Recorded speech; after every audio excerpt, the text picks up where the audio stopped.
La 4G Batelma vous présente Ny vaovao. Ny migioka ny fahombiazana. Arahinao ny fampalalam-baovao miaraka amin'ny Castel, ilay tsiro ny fahombiazana. Profitez des avantages de l'affichage dynamique avec Smart Top. Arao ny fampalalam-baovao miaraka amin'ny Smart Top. Ça y est! Les bonnes affaires commencent chez Batimax avec le premier déstockage de l'année. Pour tout le mois de mars, avec des milliers d'articles. Arahinao ny fampalalam-baovao miaraka amin'ny Batimax, la qualité au meilleur prix. La vache qui rit. manolotra anao ny vaovao. Tontolo andro feno hasambarana.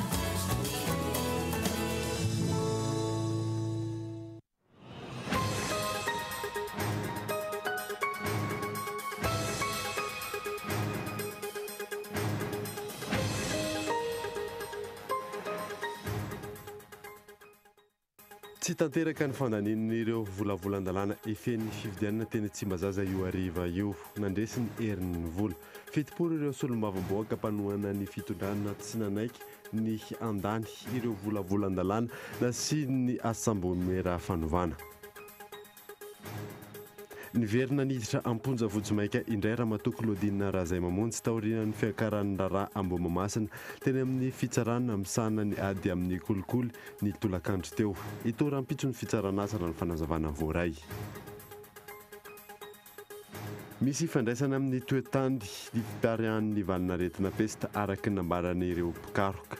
Mbola mipetraka ho olana nefa atreton'ny tsy fampin'ny fahalalan'ny olona. Totosan'ny farany herinandro teo ny fifanana Association Rugby Océan Indien 2018 norombany Maki de Madagascar vehivavy ny amboara tamin'ny tindray mitoraka ity. Maresaka iraisam-pirenena nivoaka tamin'ny gazety mpiseho isan'andro Le Monde fa garde à vue ny filoham-pirenena frantsay teo aloha Nicolas Sarkozy anton'izany ny ayay amin'ny famatsiana tsy ara-dalàna ny fampelezan-kevitra nalany azy ny taona 7 ny andinindreo arahanaho afaka fotoana fohy.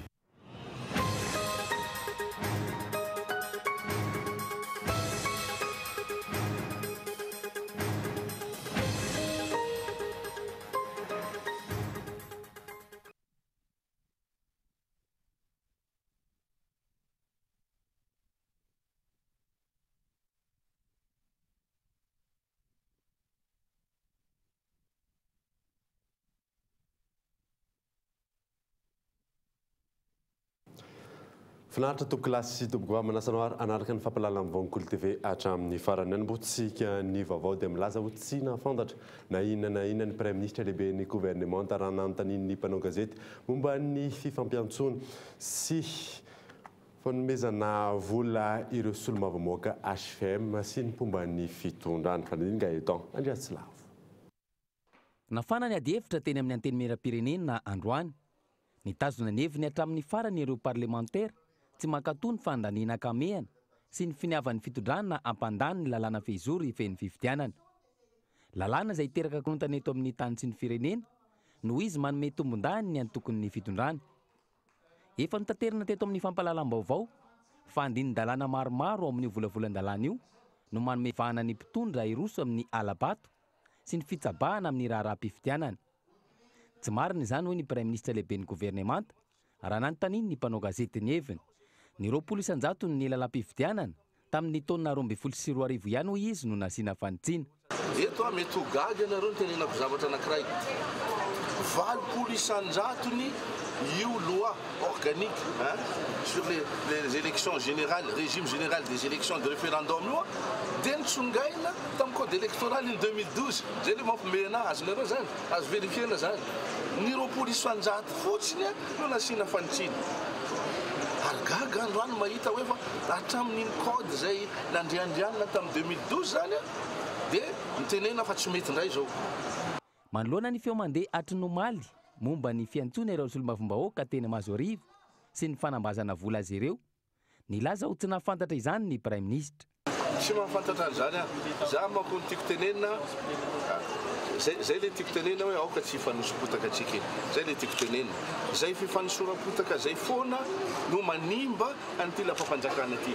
Za tsy miteny hoe mety misy zany na ohatran'izany asakasaka zay manao an'izany fa ny tena koa sy ny filoham-pirenena zay tena ny fofotra mafy miaraka amin'ny gouvernement sy ny comité interministériel nanao zay fomba rehetra mitondrana fanatsarana tamin'ny rindra teny mahakasika ny lalam-pifidianana io dia ohatrany mba malahelo kosa raha tenenina fa hoe lalam-pifidianana tsisy ilana azy ireo ary za tena mba miangavy ianareo mba vakio re ny ao anatin'ny lalam-pifidianana io lalam-pifidianana jereo le izy raha izany azo lazaina fa tsy mahita ny tsy mety amin'io volavolan-dalàna io ny mpitondra fanjakana ny fomba fijery sy ny famakinany lalàna ary ve zany no tsy mitovy ka mahatonga ireo solobavambahoaka sy loholon'ny Madagasikara ilaza fa hitera-doza ho an'ny tany sy ny firenena io volavolan-dalàna io fikasana ametraka akorontana eto amintsika ve ny filazana mialoha fa tokony tsy olan'iny io volavolan-dalàna io mba tsy sy ny ady sy ny korontana ka apiditra indray ny firenena ao anatin'ny krizy.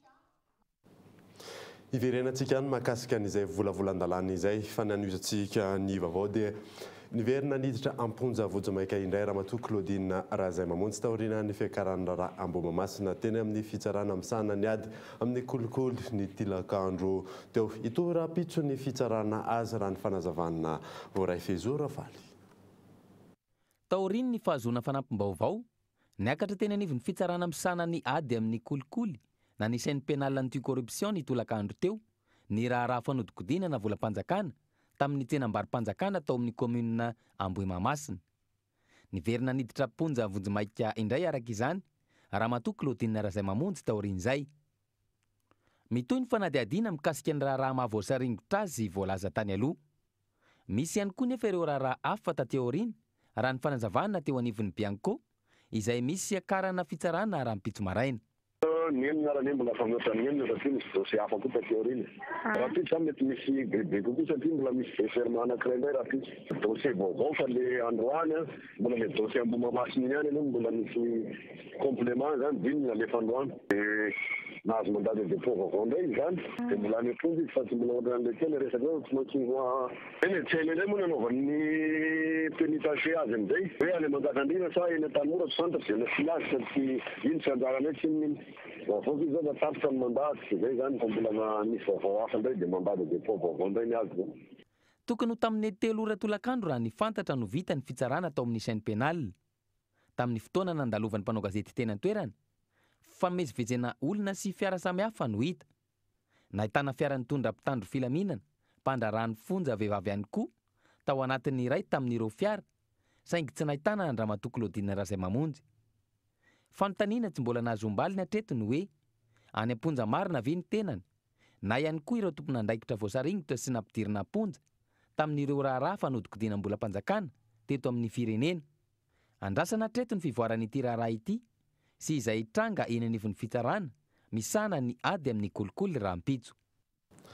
Lafim-baovao hafa kosa indray dia mpivarotra sy olombitsy matahotra ny tsy azo toerana eny amin'ny tobim-piantsonana vaovao eny Ambohimanambolona no voalaza antony nahatonga ny grevy tamin'ny sabotsy lasa teo ary miandry ny famahan'ny tompon'andraikim-panjakana ny olan'izy ireo. Fanadiny lovany irina. Efa ela ny mpitatitra no voalaza fa nangataka fotodrafitrasa tsara raha araka ny fanazavana nataon'izy ireo fa iahy no antony nahatonga ny grevy ho an'ireo mpivarotra sy olombitsy matahotra ny ho simba asa amin'ny famondrany ny tobim-piantsona eny Ambohimanambola. Izay tsy nitoy intsony raha araka ny hita androany. Indrasan'ny famahan'ny fanjakana ny olana takian'izy ireo araka izany. Amin'ny fanomezana toerana ireo mpivarotra sy ireo tompon'andraikitra mpitantana ny tobim-piantsonana eny anivon'ny fahasankarana. Ary tsy hanovany rafi-pitantanana ao anatin'ny tobim-piantsona vaovao io eny Ambohimanambola. Mikasika n'iny grevy iny dia raha mahalala fa aya zany nahatonga n'iny grevy iny fa na izahay kay MMC fa mpitantana ny gare routière ty Fahasankarana sy ny filohan'ny coopérative dia mbola tsy mahalala na hoe oviana tokoa ny daty fifindrana ary tsy mbola nampahafantarina izahay hoe oviana na inona tokony atao amin'izany. Ka noho izany dia aya nahatonga n'ireny ataontsika hoe reny grevy reny ho an'ny mpivarotra sy ho an'ny ataontsika hoe olona vitsy zay mieritreritra fa hoe ho simba ny asany. Ka eto koa dia manamafy ny KMMSF fa ny KMMSF dia komity miara-mitantana stationnement Fahasankarana. Zany hoe raha mbola miexiste ny gare routière tao Fahasankarana dia mbola mitantana izahay manaraka an'izay a note avy amin'ny ATT sy ministère nanendry anay a hitantanana nyty nandritra ny 20 taona. Ny fanjakana ihany no mamaha ny olan'ireo olona migrevy raha araka ny voalaza fa tsisy idiran'ny tompony ndraikitra mitantana ny fahasankarana ny famindrana azy ireo eny amin'ny tompo-piatsoana eny Ambohimanambola. Tontolon'ny fitaterana izay hatrany dia manome fepitaonina 27 ora ny fanjakana ireo mpitatitra amin'ny zotra miainga eto Antananarivo mihazo ny Arivomamo ny amin'ny tokony amerenana ny tompo-piantsonana eny Anosizato Antony teraka fahasahiranana ho an'ireo mpanjifa ny famindrana ny fiantsonana eny Andotapenaka Mioramatra. Ray volana tsy aoriana ny namindrana ny zotra mampitohy Antananarivo sy Arivomamo eo amin'ny tompo-piantsonana Andotapenaka mitarainy ireo mpitatitra sy ireo mpanjifa ny amin'ny fahasahiranana sedrainy izy ireo vokatry io famindrana toerana ny tompo-piantsonana io. Ankehitriny ampitomboiny mpivarotranana ve ireo olona raha ifidianana roa izy sobiky sy voatabika zao ray lanjaina eo eny Andotapenaka sao dia mba tsy mety zany. Mpiasa bro voateniko raha teo. Mpivarotra manangonetana tsara lana sendavongy aiza mbola ampiakariny ny vidiny letana zany rehefa tonga eny amin'ny mpanjifa dia azagaga raha atao nanana anankiroa sisa no vidinay mponina Arivomamo 200 ariary satria tsy maintsy micompenser ny dépense rehetrarehetra izy amin'izay fotoana izay ka dia manao teny zay teny avo amin'ny fitondram-panjakana mba dinio sy fandiniana aza dia faly loatra mampahory an'ilay mpitaterana nareo. Atak'izay avereno Anosizato ihany ny taxi borosina Arivomamo tompoko fa lalana 50 km fotsiny io tokony mba ho jerena zay zavatra zay tsy hitovy amin'ny Miarinarivo sy Tsoromandidy mihitsy Arivomamo fa lasa mitombo lany be amin'ny fotoananay lany ny volanay ka dia angatahanay fitondram-panjakana mba mahany olana io faran'izay any fa raha tsy miva zany io dia irahina amin'ireo mpitatitra ireo indray mivahoaka usahirantsika. Raha fanazavana ireo mpitatitra miteraka fa tsy antoka ho azy ireo ny famindrana ny tompo-fiantsonana ho eny Andotapenaka takin'izy ireo araka izany ny amerenana ny tompo-piantsonana eny Anosizato ny teo aloha. Mandritra ny ray volana namindrana ny teny Andotapenaka dia tena efa maro be ny ezaka fanatonana nataonay ary nitondranay ny olonanay tamin'ny ireo tompon'andraikitra mahefa indrindra ireo nivon'ny ministeran'ny fitaterana sy ny ATT izay miahy anay manokana nefa tsisy nahitam-bokany ireny. Noho izany dia manome fepitaona 27 ora anareo tompon'andraikitra mahefa izay amerenana ny Anosizato andrefana satria efa ray volana nijalinay sy ny rasanay an'izany fa narirarira fotsiny teny izay raha dilo io fepitaona io tompoko ka tsy mahazo valo mahafa-po aminareo izay dia isy fepetra entitra ho raisinay mpitatitra sy vahoaka manerana ny distrika Arivomamo ray manontolo be marenina izay mihitsy ny malaza azy. Alaka ny fanapahan-kevitra zany rehefa tsy voavalina ny fanjakana anatin'ny 27 ora zany fitakiana io dia efa misy zany ny hetsika izay efa mivinavinanay hetsika izay atao hoe tena hetsika somary efa enjakenjana mihitsy ny hetsika ho karakarainay satria fijanonana tsy hitatitra mandritra ny fotoana tsy voafetra. Ny zoma avy izao araka izany ireo mpitatitra no manao ny hetsika fanairana raha toa ka tsy misy ny fandraisana andraikitra avy amin'ny fanjakana ao anatin'ny 27 ora. Hatreto tsy mbola nahitana voka ny fifanantona ny fanjakana sy ny mpitatitra andraisana ny fivoaran'ny raharaha. Tontolon'ny fahasalamana kosa indray dia misy ifandraisany amin'ny toetany fiparitahan'ny valinaretina pesta araka ny nambaran'ireo mpikaroka mbola miteraka olana nefa hatreto ny tsy fampin'ny fahalalan'ny olona amin'izany. Fanadiny Mioramantratra. Valanaretina pesta toetany ary toetsy ny ala azo lazaina fa misy ifandraisana ireo tontolo ireo araka ny nambaran'ny mpikaroka raha ny vokatry ny fikarohana nataon'ireo manampahaizana mikasika ny toetany.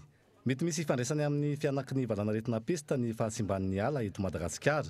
Tsiroano Mandidy, Ambositra, Miarinarivo ary Mahajanga ireo no isan'ny toerana nanaovana ny fikarohana tamin'ny taona 1912 sy 1712 ary mbola andrasana ny valin'io fikarohana io. Ankoatra izay, misy ifandraisany akaiky amin'ny fahantrana io valanaretina io. Taneko zany misy fifandraisany kely amin'ny fahantrana ihany le aretina satria ny olona zany no fahantrana dia zareo miara-miaina amin'ny vokatra dia ny trano zareo rehefa zavatra hitany atao anaty fikarohana zavatra efa naseho tamin'ny fikarohana taloha ny trano ny pozina trano mety misy ifandraisany amin'ny fitrangana rehetra pesta ny amin'ny olombelo satria ny voalavo misy karazana trano tiany ny trano amin'ny tafina tsia toit de chaume io zany mitafy toit de chaume. Dia ny trano misy anankiray any ny efitra ao aminy. Ny trano vita amin'ny tovopeta. Ny trano ao akaikina toeram-pambolena. Reny zany matetika no tian'ny voalavo satria mora idirany, mora iafainany. Hatramin'izay, ny tsy fampihan'ny paikady matotra avy amin'ny ministera tompon'andraikitra no isan'ny fototra tsy nahafahana ny feny valan'aretina peste. Le victime, il veut voir développer des stratégies encore plus... Tokony hamafisina ireo paikady entina miady amin'ny valan'aretina peste. Paikady izay entina manafoana ny voalavo sy ny parasy. Mila paikady ihany koa an'ireo antsoina hoe cas clinique, peste areti-tratra sy ny peste atodi-tarina. Tokony hotoliana ao anatin'ny fotoana fohy izy ireny ary tokony ho tsaboina faran'izay aingana. Manana tombony sika ny amin'ny fananana ireo antsoina hoe bactérie de la peste izay miova rehefa ampiasaina fanafody. Izany hoe afaka ny ho sitrana aingana ny olona voan'ny peste raha mahazo fitsaboana ao anatin'ny fotoana fohy. Bactérie qui est sensible aux antibiotiques et quand on traite très rapidement, eh bien la personne va guérir également très rapidement. Mbola olana ho an'ireo mpitsabo sy mpikaroka ambidiny ny fotony tsy fitovian'ny mari-pahalalana eo amin'ireo vahoaka. Raha ny valon'ny fanadihadiana sy ny fikarohana hatrany, manana fahalalana kokoa ny olona monina any amin'ireo faritra ahitana ny valan'aretina mandavantaona raha oharina amin'ireo olona any amin'ny faritra hafa.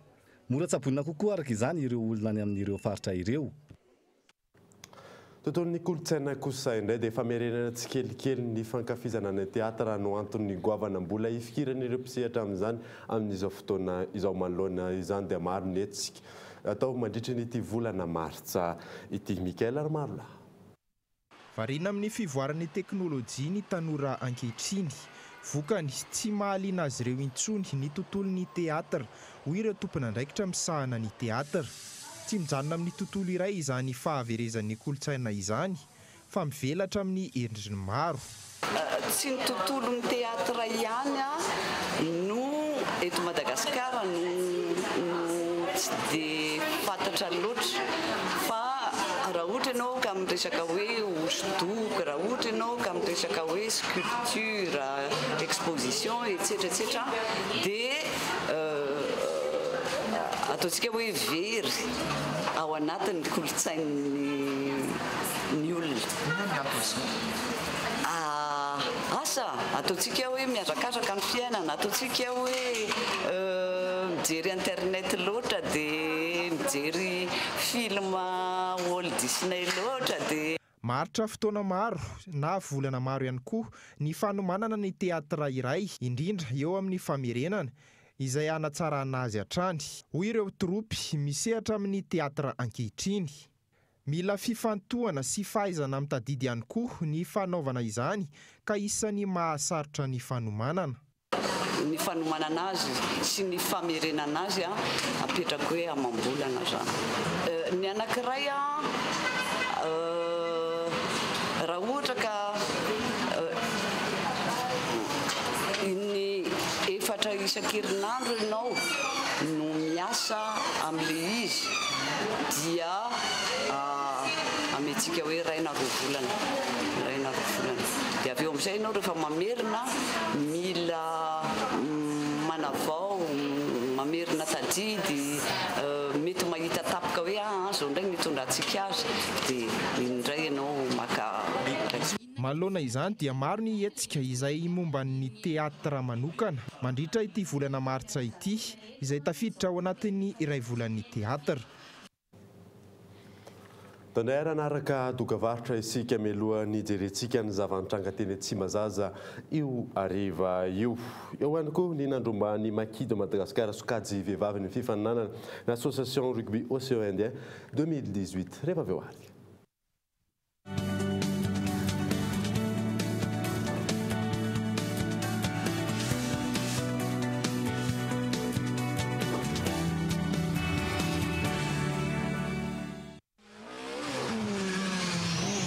De la Fédération du sport automobile de Madagascar, le club TMF Rally vous présente le Slalom Wins 2018. Comptons pour la première manche du championnat de Madagascar des Slalom 2018. Autocross car, les 24 et 25 mars 2018 au circuit TMF IVAT. Sponsor officiel, Wins. Partenaire, entreprise Edge, Silhouette de l'Est, Clinique Anjinj. Média officiel, Cool TV.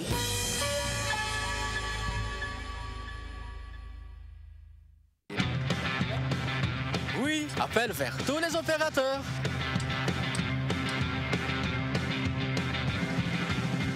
Oui, appel à l'international inclus.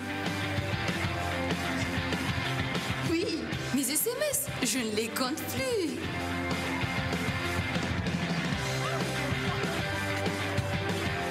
Et oui, l'Internet à la vitesse 4G. 0,5 arrière par seconde vers FAF et Club First. 1 arrière vers Telma et 3 arrière vers les autres opérateurs. Vous aussi, soyez First. À partir de 10 000 arrières, First Premium. Et découvrez First Prestige et First Royal pour encore plus d'avantages. Rendez-vous en Telma Shop ou sur FB Telma Madagascar. Telma, ça feed que numéro 1 Malagasy.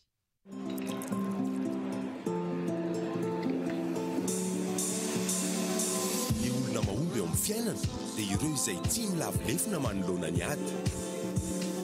Olona mahay mitrandraka ny fahombiazana eo amin'izay sehatra misy azy. Tsy miaohatra, tsy misalasala, fa mandray an-tanana no aviny. Tsy ambaratelon'ireo karazan'olon'ireo ny migioka ny fahombiazana miaraka amin'ny Castel. Castel, ilay tsiro ny fahombiazana. Efa azo notifiena amin'ny endriny 10 centilitatra. Profitez des avantages de l'affichage dynamique avec Smart Up. Renforcez votre visibilité lors des foires et salons. Lors de vos ventes privées, valorisez vos produits. Communiquez vos soldes et promotions dans Super Promo. Tout cela à travers nos réseaux d'écran situés dans des endroits très fréquentés. Contactez-nous au numéro 032 48 113 76 ou par email pub@fiti-akpvision.mg. La vache qui rit sady matsiro no mampazoto homana ho fafinaretan'ny ankohonanao. Misy calcium sy vitamine ilaina miasa ara-batana sy ara-tsaina ho an'ny ankizy sy ny lehibe. La vache qui rit tontolo andro feno hasambarana.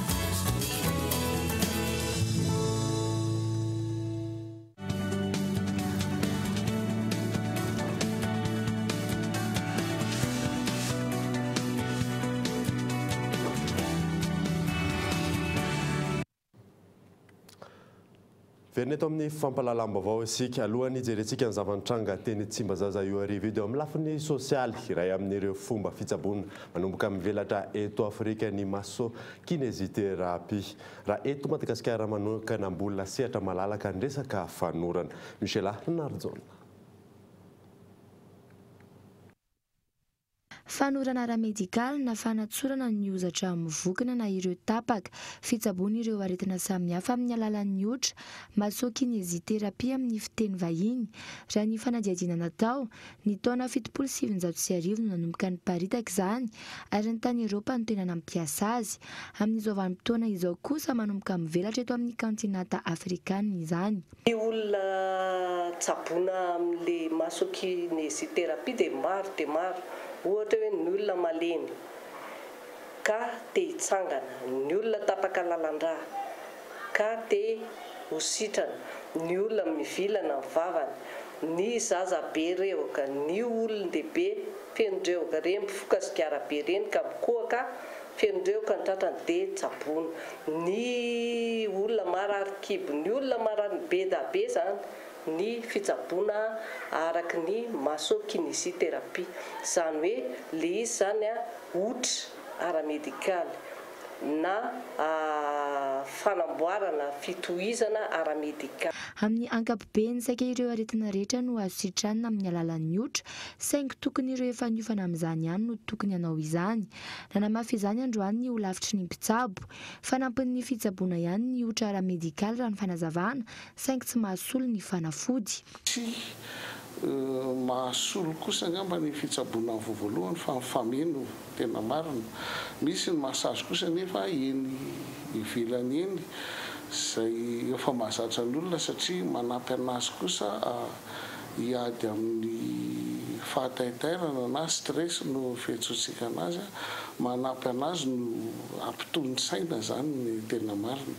Ny tiako amarenina fotsiny dia ny fampiasana fanafody miaraka amin'ireny. Raha dokotera moa manome fanafody dia rariny zany ary ara-dalàna fa raha ny ankoatran'izay kosa dia manahirana. Raha ny fanadihadiana natao mbola sehatra malalaka ny resaka fanorana eto Madagasikara ary mbola vitsy ireo fianarana momba izany. 3 taona ny fahareta amin'ny fianarana ho mpanotra ara-medikaly amin'ny ankapobeny. Samihafa araka izany ny ohatra ara-medikaly sy ireo ohatra omeny ny karazana salon de massage miparitaka eto sy eroa. Iverenantsika ao amin'ny tontolon'ny politika tsy tanteraka ny fandaniana ireo volavolan-dalàna ifehin'ny fifidianana teny Tsimbazaza io ariva io nandresy ny herin'ny vola 70 ireo solombavambahoaka mpanohana ny fitondrana tsy nanaiky ny andany ireo volavolan-dalàna na sy ny asambomera fanovana fanadiny Yandry Arson.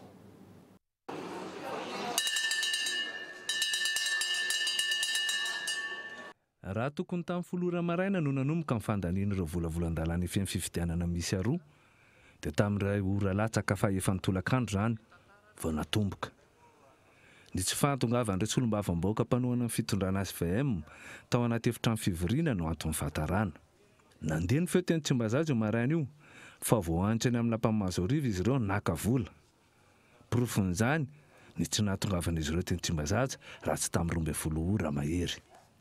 Manoloan'izany dia nanao fanambarana nangataka fanazavana amin'ny antony fahatarana ireo solombavambahoaka avy amin'ny antoko malagasy miara-miainga, Tim, Mapara ary ireo tsy miankina. Araka ny ordre du jour azonay zany amin'ny folo manomboka ny séance ato. Gaga zay efa mifiritsika zao io efa amin'ny 12 sasany mbola tsisy zavatra manomboka ato. Dikan'izay fa misy mampiayay anay amin'ny konikona mety ho ataony fitondrana sy zay député namany ao zany. Dia eto zany zay mampafantatra antsika rehetrarehetra hoe inona mety ho toy ny zavatra mety hitranga ato ho isy ihany ve ny séance sa ho rava-maina ato androany zany.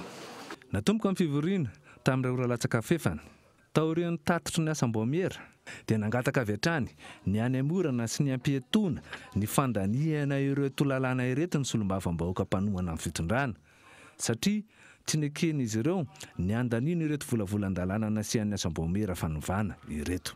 Ama-président groupe parlementaire ny tena toa satria voalaza sy voarakitra anatin'ny règlement intérieur antsika fa azo atao tsara ny mangataka ny fampiantonana ny siansy plénière ka mangataka fampiantonana ny siansy.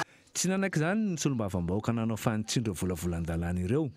Izay nanambara fanampitehana amin'ny firenena ny fandaniana ireo volavolan-dalàna tsy asiana fanitsiana.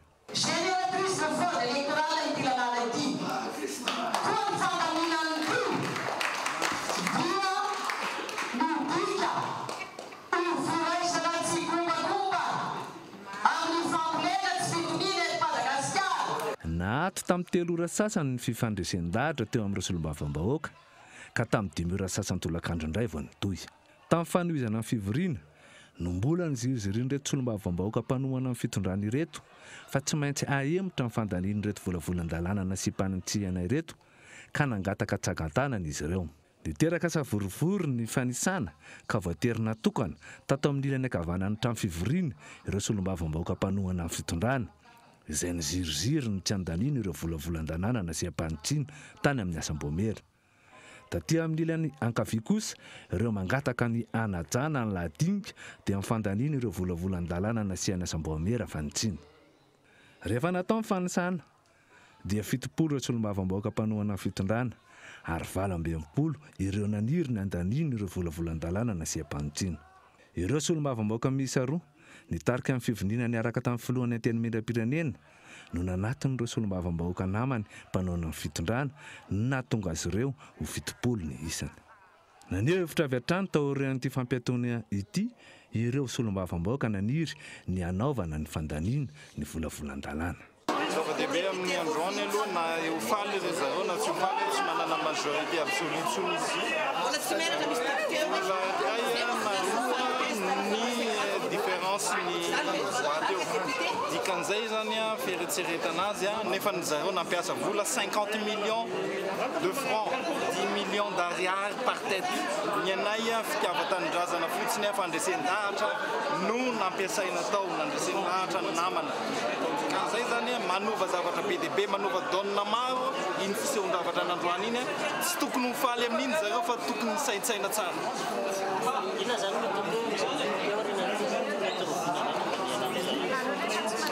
hitao satria tsy maintsy mivory indray zany conférence de présidence ny bureau permanent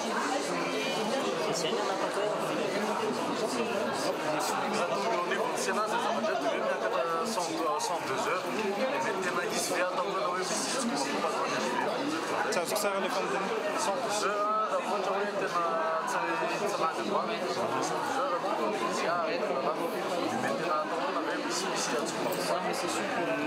heures misy namako tsy dia misy atahoranay satria aty foana ny 3e lecture aty foana zany le combat fa tsy mikasika ny Sénat c'est sahala amin'ny facultatif avao ny iara le fiemoran'le ataoko hoe fandinihana n'iny lalàna iny moa zany tsy dia hoe mampaninina loatra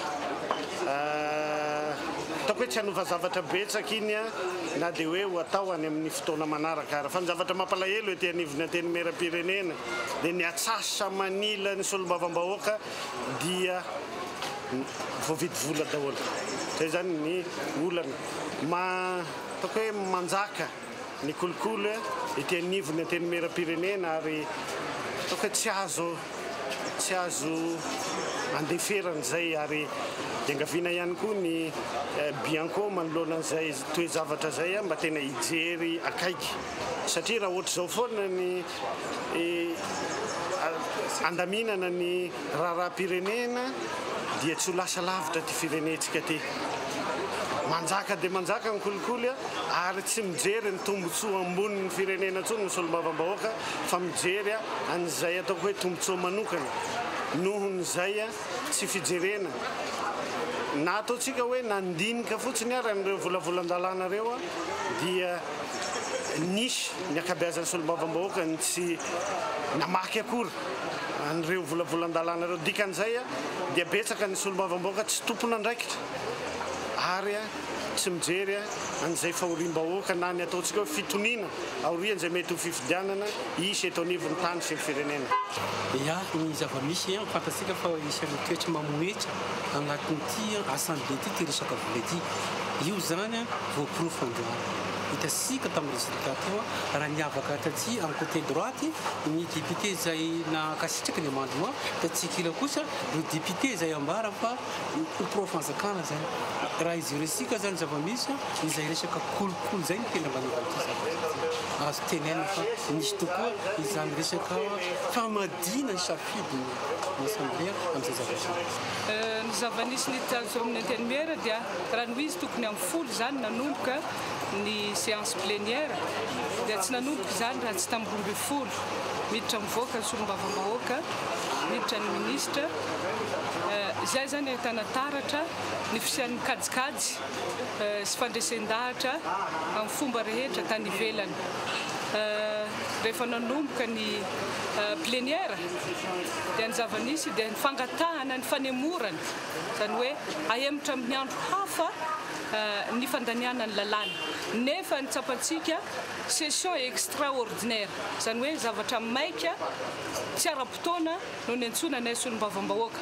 volam-panjakana no aloha isan'andro sarandalana indemnité aloha aminay amin'izao session extraordinaire zao dia ny safidy ny député mpanohana fanjakana nanemorana izany fa hitanay azy tsy vonina iroso amin'ny fifidianana mba hahafahana mihemotra amin'izay hahatara ny fahavononan'ny volavola lalampy fidianana entina ny manana izany fifidianana izany raha ny zavanitranga teny tsy mba zazandroany tontolo dia maneho ny fizirizirin'ny mpitondra ankehitriny hampandany ireo volavolan-dalam-pifidianana zay efa mbara maro toy ny fiarahamonim-pirenena sy ny antoko-politika fa tsy hitondra fitoniana velively eto amin'ny firenena tsy karitra ihany koa fa mitady fomba hanemorana trano ny andron'ny fifidianana ny mpitondra ankehitriny ankoatr'izay dia voamarika fa ny tsy fisian'ny adi-hevitra sy ny tsy fampandraisana anjara ireo hery-velona rehetra teto amin'ny firenena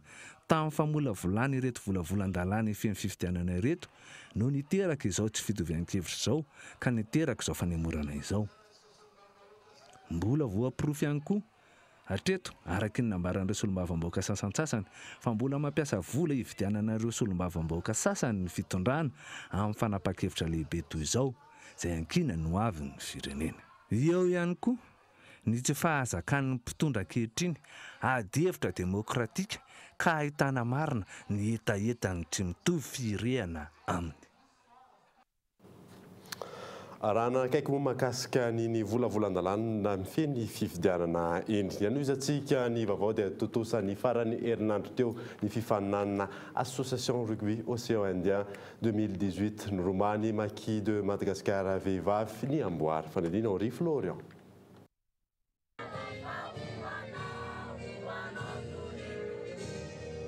Tontosa ny farany herinandro teo ny lalao famarana rugby à 7 aroa valambin'ny folo sy roa arivo. Noporofony Maquis Madagascar vehivavy indray fa mbola mpanjakan'ny ranomasimbe indiana hatrany izy ireo ao anatin'ny rugby lalaovan'olona 7 sokajy vehivavy. Voaosa tompon-daka i Maquis izay natao tao amin'ny kianjan'ny Champ Fleury La Réunion. Nandresy tamin'ny isa 7 no 12 andre zareo Réunionnaise teo amin'ny lalao famarana ny ekipan'ny Maquis. Nampiseho ny tanjaka sy ny akingana tanteraka rifelana narindra nampiany Gina. Efa nitarika 7 no ohatra i Maquis atreo amin'ny 2 minitra tsiravana vao nitoko ry zareo Réunionnaise. Raha tsy aivana nahazo fandraisana telo tao anatin'ny lalao telo izay nataony Maquis de Madagascar. Hatreto mbola eo ampelantan'ny Maquis indray ny amboara tamin'ny ity aroa valambin'ny folo sy arivo ity raha efa azosika izany tamin'ny taondasa nandritra ny fifanana izay natao teto Madagascar. Maresaka iraisam-pirenena kosa indray dia mivoaka tamin'ny gazety mpiseho isan'andro Le Monde fa garde à vue ny filoham-pirenena frantsay teo aloha Nicolas Sarkozy anton'izany ny ayay amin'ny famatsiana tsy ara-dalàna ny fampelezan-kevitra nahalany azy ny taona 7 arivo. Fanadiny Fezora Valy. Voatana vonjimaika nanomboka androany na garde à vue ao ambirao ny police judiciaire ao Nanterre France ny filoha frantsay teo aloha Nicolas Sarkozy mampiaya raha ny famoaham-baovao navoakan'ny gazety Le Monde sy ny Mediapart ny mikasika ny famatsiany libiana ny fampelezan-kevitra izay nataony ka nahalany azy ho filoham-pirenena tamin'ny taona 7 arivo. Mandeha ankehitriny ny fanadihadiana mikasika izany izay miompana amin'ny kolikoly mivantana sy ankolaka, fanaovana osika, famotsim-bola, firaisana tsokombakomba sy ny maro samihafa. Samba no nisy ny fiainoana ity filoham-pirenena teo aloha ity raha toa ka hatramin'ny volana aprily ny taona 2013 arivo no nisokatra ny fanadihadiana rehefa nandeha ny resaka mikasika io famotsim-bola tamin'ny fampelezan-kevitra nataon'io. Evenireo mpitsara frantsay ankehitriny ny mety ho nisiny ny famatsiany Muammar Kadhafi io fampelezan-kevitra io raha tsy aivina ny taona 2013 arivo no niala teo amin'ny fitondrana i Nicolas Sarkozy nandany fisian'ireo AIA hiampangahana azy foana izy hatramin'izay. Alohan'ny sarana dia avy aminao ireo vaovao nisongadina tamin'ity alina ity tsy tanteraka ny fandaniana ireo volavolan-dalàna ifehy fifidianana teny Tsimbazaza io hariva io nandresy ny herin'ny vola 70 ireo solombavambahoaka mpanohana ny fitondrana tsy nanaiky ny andaniana ireo volavolan-dalàna na sy ny asambomera fanovana. Niverina niditra amponja vozomaika indray Ramatoa Claudine raha izay mamonjy taoriana ny fiakaranana raha Ambomamasina ito rahampitso ny fitsarana azy raha ny fanazavana voaray. Dia izay mamarina vaovao tamin'ity alina ity hankasitrahana ianao nanaraka izany soafa tsara daholo tompoko.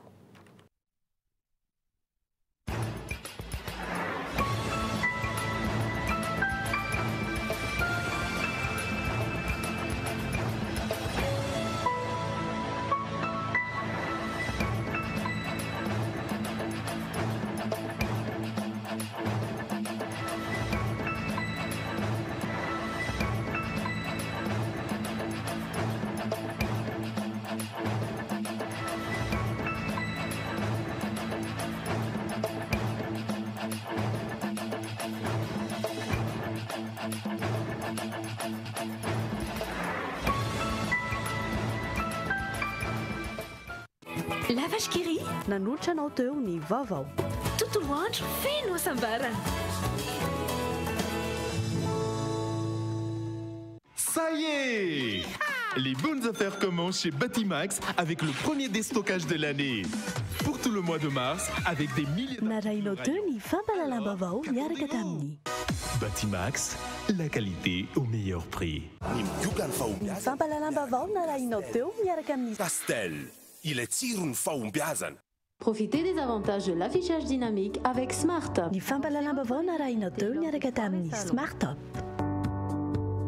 La 4G by Telma vous a présenté Ni Vavao.